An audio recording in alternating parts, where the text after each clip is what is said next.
खेजड़ी बचाओ को लेकर बीकानेर में 11 दिन बाद आंदोलन उस समय खत्म हो गया जब सरकार की ओर से एक पत्र निकाला गया और उसी पत्र पर शिव विधायक रविंद्र सिंह भाटी ने भी वापस कहा है कि पत्र जो निकाला है उसमें कलेक्टर कहीं पर भी जाकर उस खेजड़ी कटिंग को रुका नहीं सकती, ऐसा अभी तक कोई कानून नहीं है। औरण बचाओ को लेकर जैसलमेर से जयपुर कूच किया जा रहा है। 2 दिन पहले विधायक जो रविंद्र सिंह भाटी है वो भी वहाँ पर पहुँचे थे। एक वहाँ पर पर्यावरण प्रेमी है, उसको भी अपने कंधे पर उठाया था। बाबू जी किस तरह से पहल करेंगे औरण बचाने को लेकर? बाबू जी ने पहले कर रखी है।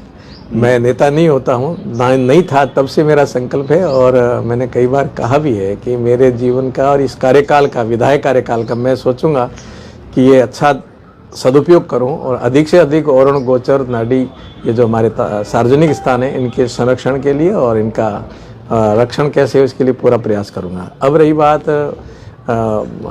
शिव विधायक रविंद्र सिंह जी की, तो ये युवा हैं, अभी राजनीति में आए हैं और ये अपने ढंग से जो भी करें, मुझे उसमें कोई ज़्यादा प्रतिक्रिया या टीका टिप्पणी नहीं करनी है।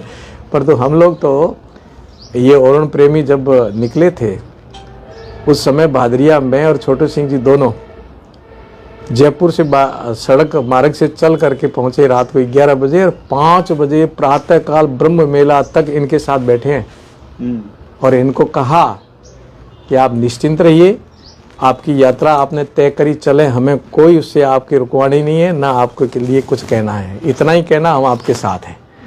आप चल के जयपुर आएंगे पद यात्रा तो भी आपके साथ है, आप चल करके पद यात्रा नहीं कर आएंगे, यहाँ भादरिया महाराज के मंदिर पर ही बैठे रहेंगे तो भी हम जयपुर में ये औरण गोचर करवाएंगे। हम प्रेशर में आकर के नहीं करेंगे, हमारा संकल्प है, आपका संकल्प है, हम सबका संकल्प एक ही है कि हम सब लोग गोचर औरण को बचाएं और सुरक्षित कराएं। इसलिए वो औरण प्रेमी जो भी आ रहे हैं उसी टीम के हम सदस्य हैं। हम जयपुर बैठ करके बिल्कुल कराएंगे। 4 फाइलें हमने करवा दी है, वो तय था क्योंकि कुछ सरकारी अधिकारियों के पास भी बहुत सारे काम आ गए थे, SIR का आ गया, परिसीमन का आ गया, इसलिए थोड़ा विलम्ब हो गया 3 महीने का कहने के बाद में। पर तो फाइलें हमारी 4 तो पहले तय थी, पैदल यात्रा निकली इसलिए फाइलें नहीं आई थी, ये फाइलें पहले तय थी। और अब भी कल दिद्दू आसकंद्रा पोकरण की और एक मोहनगढ़ की हम बिल्कुल फाइल करवा कंप्लीट लगभग टेबल पर दिला करके माननीय मंत्री जी से, माननीय सेक्रेटरी साहब से और CM साहब से बात करके फिर आए हैं। तो मुझे विश्वास है कि जल्दी से जल्दी, अधिक से अधिक हम लोग गोचर औरण को रिकॉर्ड में दर्ज करवाएंगे।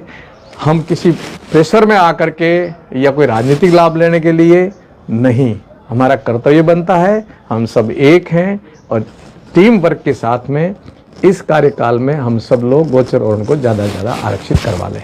खेजड़ी बचाओ को लेकर बीकानेर में 11 दिन बाद आंदोलन उस समय खत्म हो गया जब सरकार की ओर से एक पत्र निकाला गया और उसी पत्र पर शिव विधायक रविंद्र सिंह भाटी ने भी वापस कहा है कि पत्र जो निकाला है उसमें कलेक्टर कहीं पर भी जाकर उस खेजड़ी कटिंग को रुका नहीं सकती, ऐसा अभी तक कोई कानून नहीं है। अब रविंद्र सिंह जी का तो मैं उनके प्रतिक्रिया या शब्दों मेरे से पूछने की आवश्यकता नहीं है, वो अपने ढंग से बोलते हैं, अपने ढंग से करते हैं।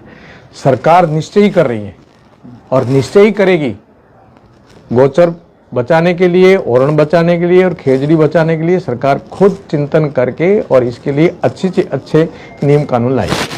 चलिए हरी जी के लिए भी मैं शुभकामना करता हूँ कि वो अच्छा काम करवाए, अपने कार्यकाल में किया है, आगे भी करें।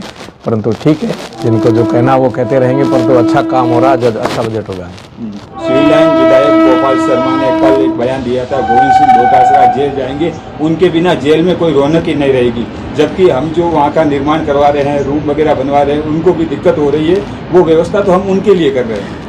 गोपाल जी पत्रकार रहे हैं और उनकी शैली, अपनी एक अलग शैली है, वो ऐसे कहते रहते हैं, परंतु जो भी होगी सच्चाई सबके सामने है, जो भी रहेगा सच्चाई के साथ ही काम होगा। तो क्या पोखरण विधायक बाबू जी भी मानते हैं कि वास्तव में आने वाले दिनों में गोविंद सिंह डोटासरा जेल जाएंगे? नहीं, मैं क्यों मानूं, जो सच्चाई वो सब मानेंगे, सब स्वीकार करेंगे। मैं तो कह रहा हूँ सच मार्ग पर चलने वाले को कोई आँच नहीं है, सच को कोई आँच नहीं होती है और यदि सच नहीं है तो उसको जो भी है आगे की कार्रवाई जो चलेगी सबके लिए चलती है।